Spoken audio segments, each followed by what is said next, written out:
It would probably be a pain if you had to take that off, especially after that glue dries.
Hey everyone, and welcome back to the channel.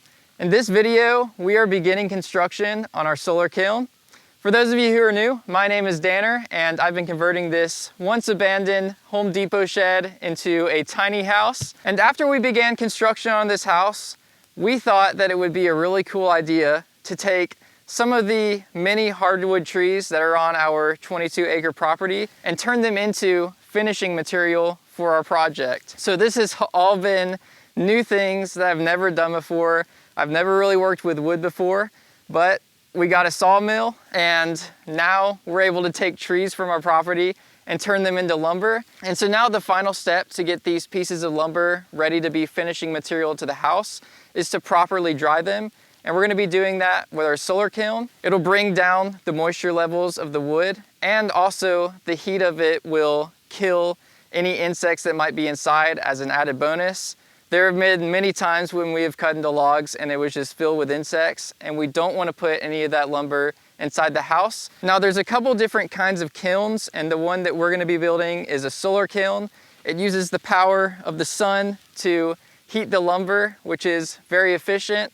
And it's also the more budget-friendly option, which works out great for us with the projects that we're gonna be using it for. So we're gonna start simple, and if it's not enough, maybe we'll upgrade it later and make it a super solar kiln. And we are naming this project Project Overkiln because we are gonna over-engineer this thing like crazy. We have already milled 2x6s for the framing that are true dimensions. So really beefy stuff that we're gonna be framing this with. And today we're gonna be starting on the foundation for it. So we broke ground about a month ago. We had our neighbor Eric bring out his excavator and he started scraping away at the dirt. One thing that's really hard to show on camera is that this property is pretty much all sloped. So every time we start a project, we have to check our grade and make sure we're building on land that's actually flat. And so now we have this nice flat area. We put just a sugar coating of crusher run gravel on it, just because it's been snowing and it was extremely muddy in there, just to kind of keep us from making a mess of mud all over ourselves. And so now we're beginning to lay out our capstones. We're gonna be placing capstones all over this to support the main platform that it'll be sitting on. And that's gonna be made with pressure treated lumber. So we're starting out today just by laying everything out, getting it exactly where we want it. It's the same thing that applies to pretty much anything you're building, whether it's a shed or a house, but in this case, it's gonna be our solar kiln. So let's get started. We started by staking out the four corners of our building. The kiln is gonna be 8 by 20, and we took some time just to make sure everything was square. And we also marked general areas of where we wanna put our capstones. And so now we need to get all of our capstones laid out and level with each other so that once we start putting on our wood, everything will be level. So we're gonna be placing a stone where our actual corner is gonna go, so this pole is gonna need to move. So we've placed another stake in the ground just past it so that we can keep a string across all the area and use it to reference level. And so far, we have both tripped over the string one time and broken it, so we are tied, and we're gonna see who does it the least. We'll have that nice rusty tip on it. Oh, oh. Dad's down a point. But she didn't break it, so.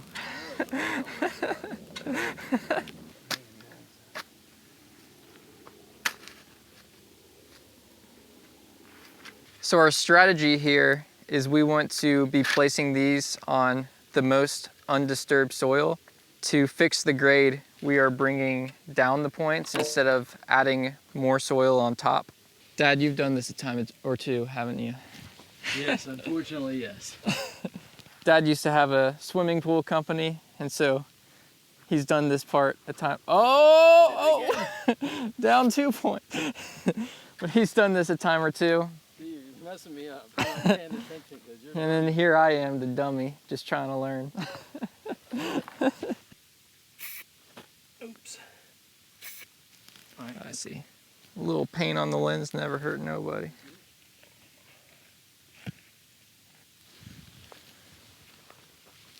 So, are all of our other ones going to go off of this one? Yeah, eventually. And I can see now that once we have these blocks set, we'll still have a little bit of wiggle room for our platform on top.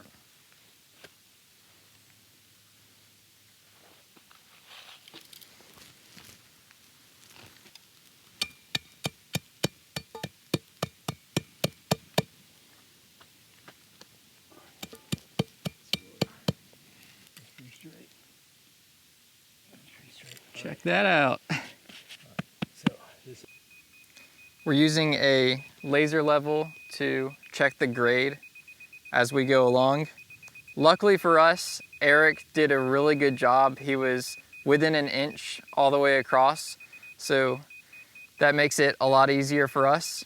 So now not only do the blocks need to be level, but they all need to be at the same grade with one another too.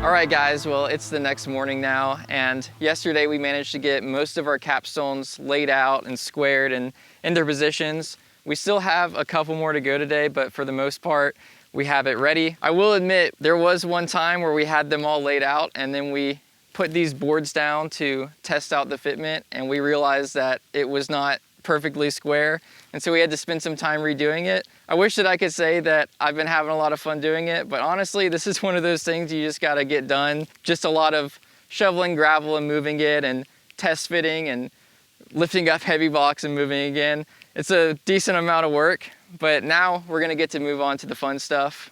We have our pressure treated posts pretty much lined up where they're gonna be, and we just have a couple more of those capstones that we have to bring up to level. Having this pressure treated lumber up on these stones is going to keep it from sitting in puddles of water for an extended period of time. We actually did this grading about a month ago and we've been keeping an eye on it. So far, there hasn't really been any puddles of water collecting here, which is really great for drainage in this area. So we're gonna start off this morning by finishing up on those final stones, and then we'll be able to start on the framing.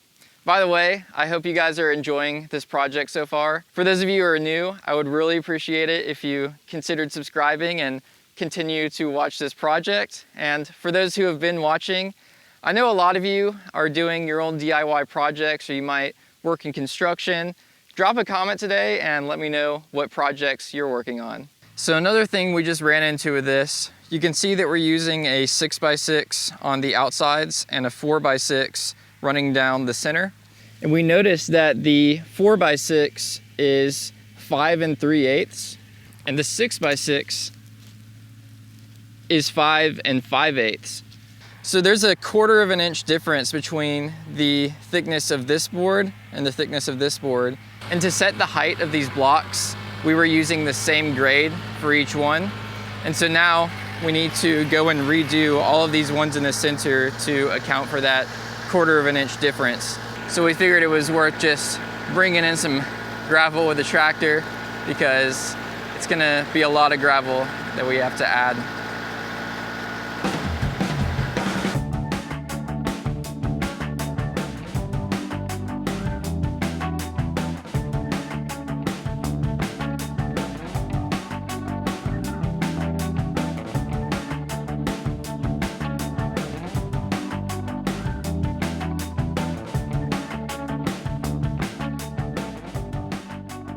All right, so we finally finished getting all of our blocks in place and getting everything level and square.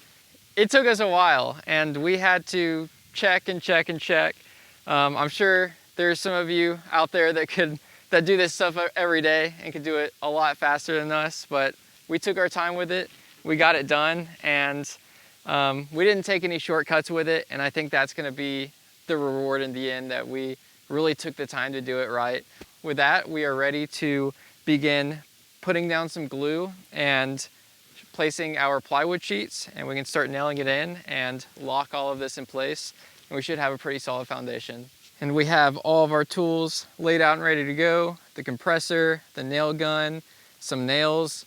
These were my pawpaw's nails, and we've been putting all those to good use building the shed. Got a saw, and then all of our big pile of pressure treated lumber from Home Depot. We're gonna start with that plywood over there. We're gonna pull one over, do a little test fit. We started on this side over here.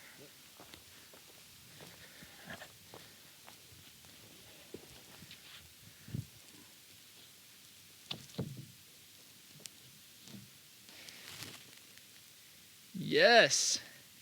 What is this line you marked on here? Is that? Yeah, it's a 1/2 inch. Is that what you want to bring it to? I think so. It is a little bit in right here and a little bit out right there. I just have anxiety from that metal roof. You get on that side, I'll get on this side. Just kind of walk it down 5 feet.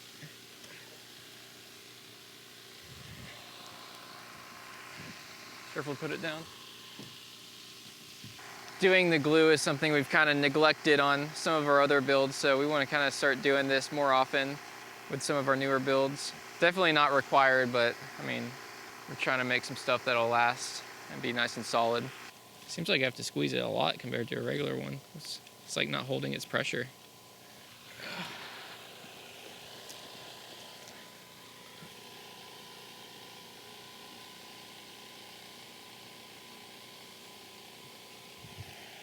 All right, we need to make sure we do the middle before we lock out, so we don't lock a bow in there, you know? Like, should I do that edge in the middle and then this edge, or this edge and that one and that back? How often should I do it? Every 6 inches? A little more pressure. That might be about good. Oh. It keeps misfiring. That's the 3rd one in a row. Oh, there we go. Misfire. Misfire.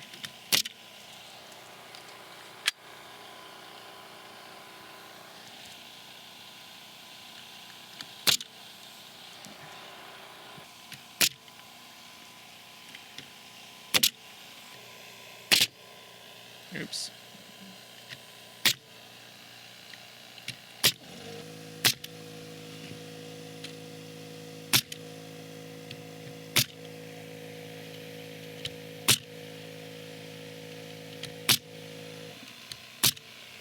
Seems pretty good.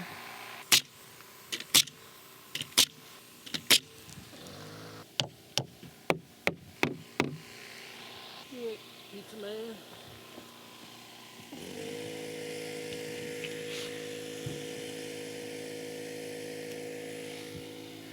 Line your edge up. Yeah, it's square. All right. So it's just the, I guess it's just the board. Hit a nail on this corner and that corner. Well, in the middle. Yeah. Ready? Yeah.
All right, what's the path you wanted to take? Oh, hold on. Dirt. I mean, if it was like that, it'd be pretty dang good. That's good? Yeah, is that good for you? Square? Yeah. Huh? Yeah, that's square. No, the sulfur kiln. Alright, so the only thing here is that's one of the reasons I did it. Oh, we already put glue. What am I doing? Yeah. I don't know. I just went in a different world for a minute. I forgot that we had just put glue on. I thought we were measuring a new one. I think I'm calling it good. No. I need just a tap your way.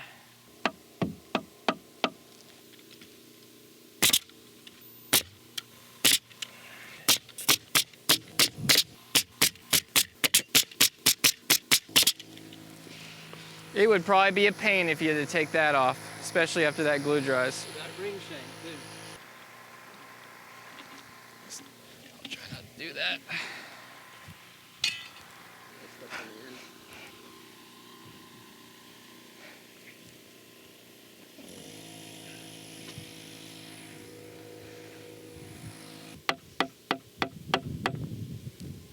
How's that? It is what it is, right?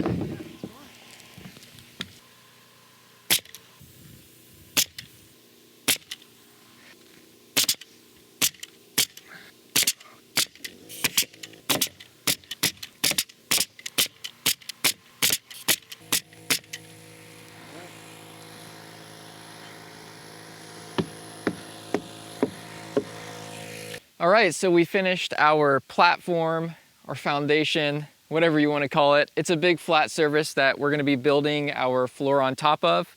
And we've already began cutting our pressure treated boards that we're going to be building the floor out of. After we got our capstones laid out and those boards going across them, we laid down some plywood on top and nailed that in. That will hold everything together. And it's also going to help us enclose our insulation that we're going to be putting in the floor later. And it gives us a nice big surface to build on top of. And so yesterday we spent some time and we cut all of our pressure treated boards for the floor. And so we're doing this 20 feet by 8 feet. So we have, on each side we have two 2x8x10s. And it turns out that a 2x8x10 was actually a bit longer than 10 feet in our case. So we cut those down to 10 feet. That's 20 feet on that side. And then going in between, we cut from 8 feet, which is 96 inches, down to 93 inches. And with the 93 inches plus the thickness of 1.5 inches on each side, that gives us our 8 feet. And also, since we don't have 20-foot 2x8s, we're building this in 2 sections. And so we'll have 2 sections that are 10 by 8, and then we're going to connect them together in the middle. I think it's going to be a little bit easier for us to do 2 10-foot sections that are nice and square and put them together than try to square up one 20-foot section. We're not pro framers or anything, so we're going to take our time with this. It has been very cold out here these past couple of weeks, and this week specifically, we've had a cold front come through.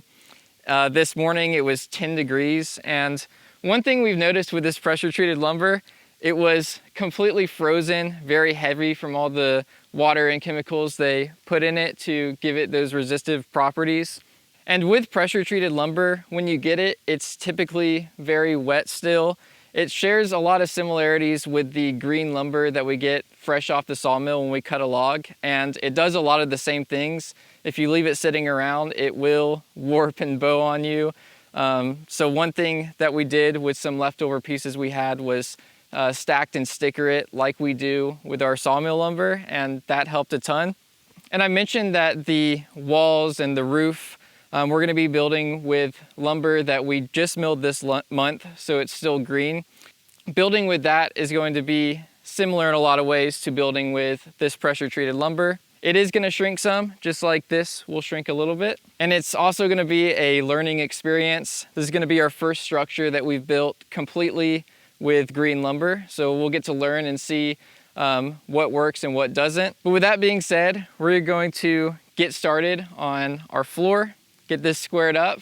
After we get this all put together, we'll be able to start putting some Rockwool insulation inside of it. Oh, and by the way, we got ourselves a new toy. The DeWalt framing nailer. I'm hoping this is gonna be a pretty big upgrade from our Harbor Freight one. So we're also gonna be testing this out today. Excited to try it.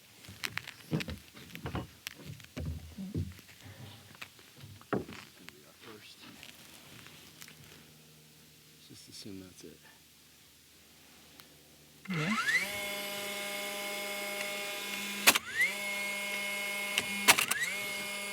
Good? Alright. All right, it can go towards you. Yeah, like right there.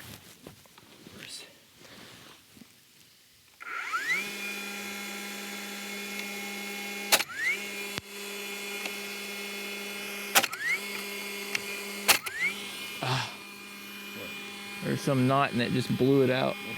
All right, yeah, that makes me feel better.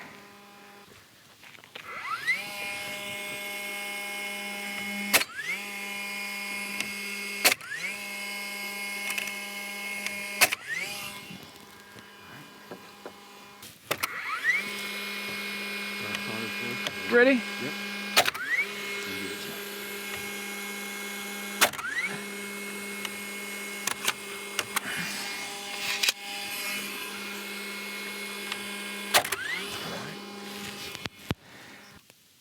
So we bought 4 pressure treated 2x8x10s, and one of them we accidentally cut a 1/2 inch too short. So it immediately became useless for this project. But luckily we had one old pressure treated board that we had lying around for back when we were doing our concrete forms. So it came in to save the day.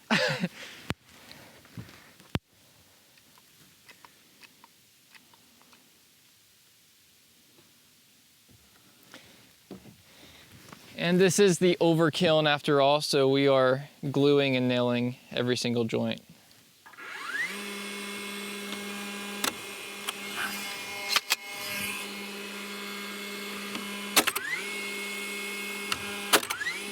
Put 2 on the center, space them so there's 2.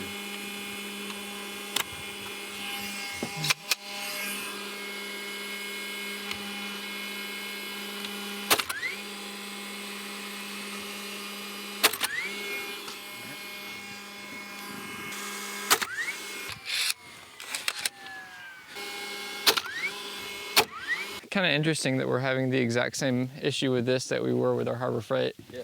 But these are different nails, so it makes me wonder if it's because of the cold. Bottom or top? Bottom first. Ready? Yep.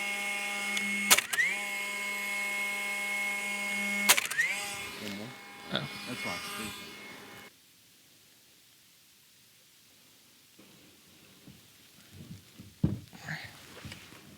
Oh, I'm hooked.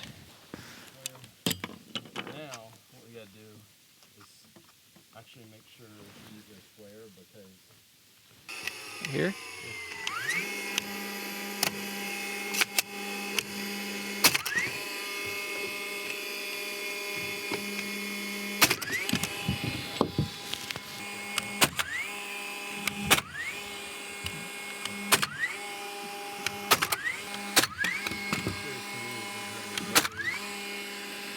generators, compressors.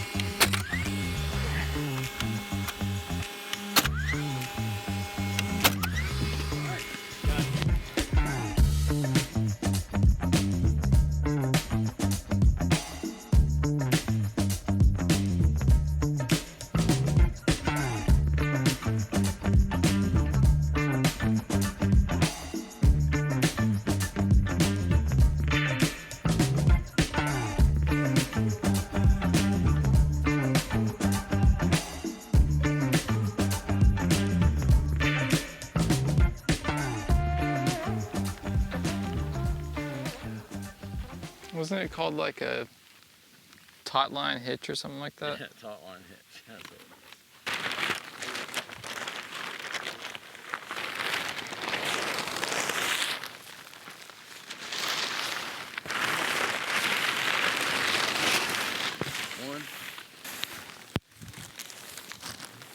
16.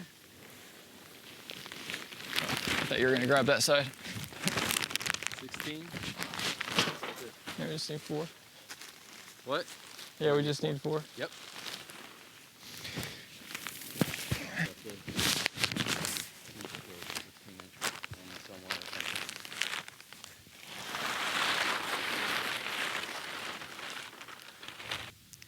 That is looking good. I think putting in those floor joists has been the most rewarding part of this build so far. And now we're ready to put in our Rockwool insulation. So to prepare for that, we took some off-cut pieces that we had that were about 2 inches thick and put them at the bottom of each cavity and nailed them in. Our Rockwool that we're using is R23 and it's made for 16-inch on center spaced studs. And this one is for a 2x6, so it's about 5 1/4, 5 1/2 inches thick that will compress down into the cavity. But since we used a 2x8, we'll have an extra 2 inches of space. So all those boards that we put in will be a small spacer to bring the Rockwool up to the top. So with that, we're ready and we can open up our first bag of Rockwool. By the way, thank you so much to Rockwool for sending this out. Yeah, this is about 2 years old at this point, probably more than that. But yeah, we've been thinking about this solar kiln since all the way back before we got this insulation, because they sent us Rockwool to use for our solar kiln, and now that day has finally come. This has been through a lot. It was sitting out just in all the elements, all the weather, all the rain for years. We finally covered it last year, and so now it's protected. Out here, field mice are a big thing. They will get into literally everything. At one point we had a small oven inside the shed and it had just a small bit of insulation inside of it. And they found their way inside the shed, in the oven, and tore it apart. But they have not touched our Rockwool one time. And also just all the other benefits of Rockwool. I don't think I'll ever build another house and not put Rockwool in it. It has the fire resistance. We held a torch up to it one time and it would not burn. It's just glowing red, but it's not burning away at all. Insects don't really like it, so that helped a lot with the stink bug problem we were having too. It also has great acoustic benefits. I'm sure once we put our plywood on, it's gonna dampen the noise a lot too as an added bonus. And you can see the installation is really easy. If I don't stop talking soon, Dad's gonna be done here in about 2 minutes, so. Really firm stuff, friction fits in, and we love it. So we have these that are gonna be going in the floor. We have more that will be going in the walls. Then we'll have that comfort board that we wrapped around our shed. We're also gonna be wrapping that around the kiln after we get it built.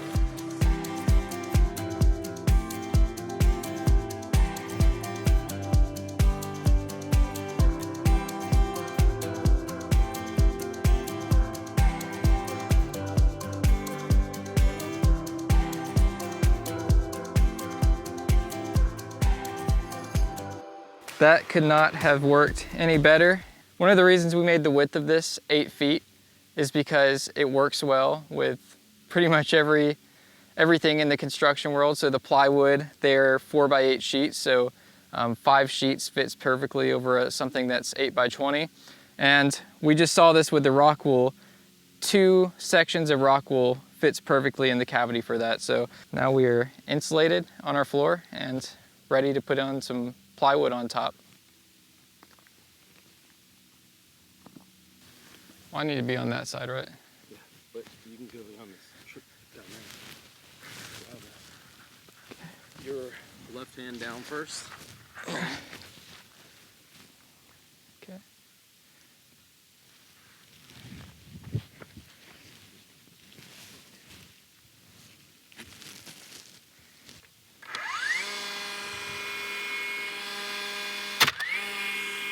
Should probably turn it down a little bit.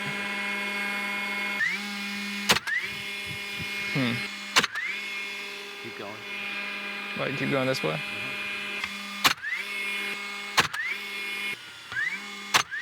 No, it's doing less. That's it. I think that's good, right?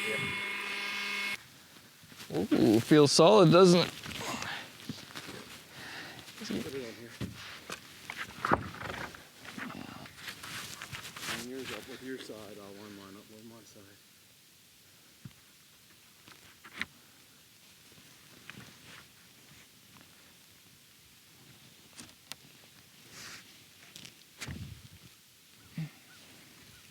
Keep pushing a little bit my way. Should I come do that side? Remember.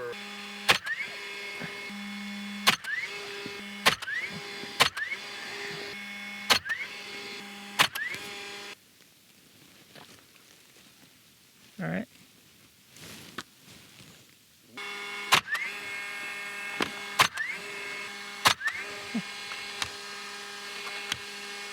You would have liked that. It squirted out glue when I nailed it down.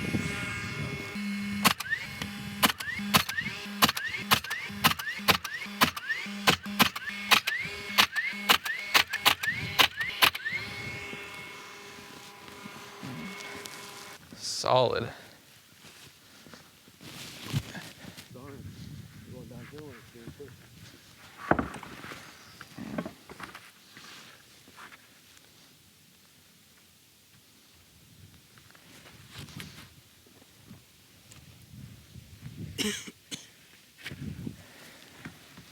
So we paid a little bit extra at Home Depot to get this really nice subfloor. It's tongue and groove, so they all interlock together. What we didn't realize when we were getting it is the face of it is less than 48 inches. It's actually less than 47 and a half.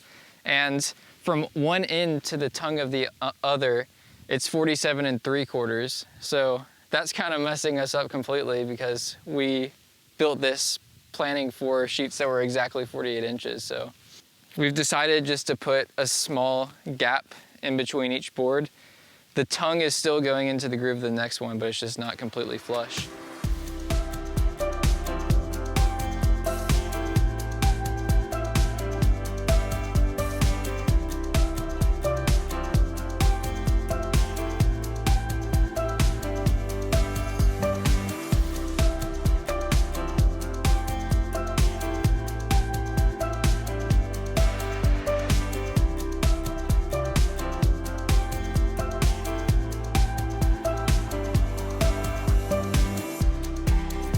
We just finished putting down our OSB, and now Dad's putting on a coat of our favorite stain that we use all the time. We did end up running into a problem when we were putting down our OSB that was caused by our OSB not being 48 inches. First couple went fine and we were leaving a little gap, but once we got down to the fourth one, it fell short of the joist.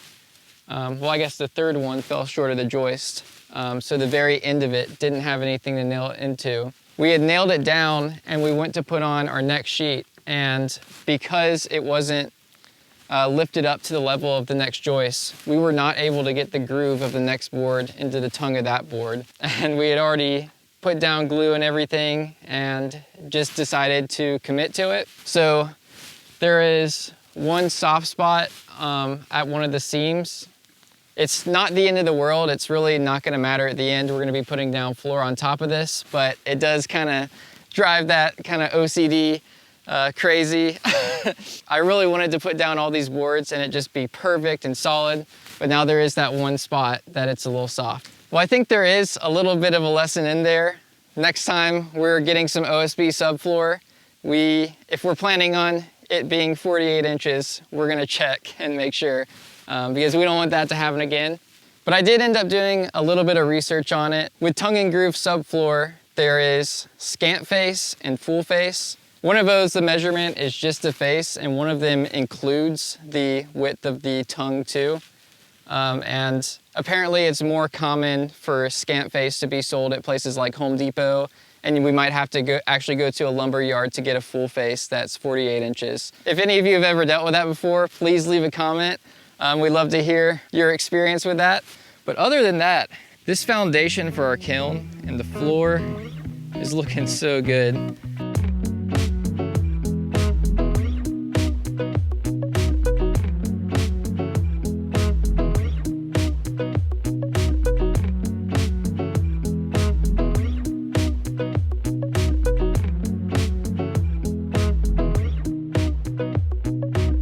Wow, that foundation is looking incredible. I'm honestly wishing that this wasn't a kiln we were building and maybe some other tiny house, because this thing is really good. It is thick, it's filled with insulation. This is a great start to our kiln. And next time we'll start building the walls and putting it together, and we'll really start to see it come to life. It's kind of funny, we were just standing there looking at it after we had it built, and the whole thing didn't look level. And it turns out it was just the illusion that was created because all of our land was sloped. It just makes this look not level, but anywhere you put a level on it, it's just perfect. We are set up great for next time. We'll get to start doing the walls and trusses and learn some new things. But for now, that's gonna be a wrap for this video. I wanna give a big thank you to everyone that has liked and subscribed. Also, thank you so much to everyone that backs us over on Patreon. We really appreciate your support, and we'll see you guys next time.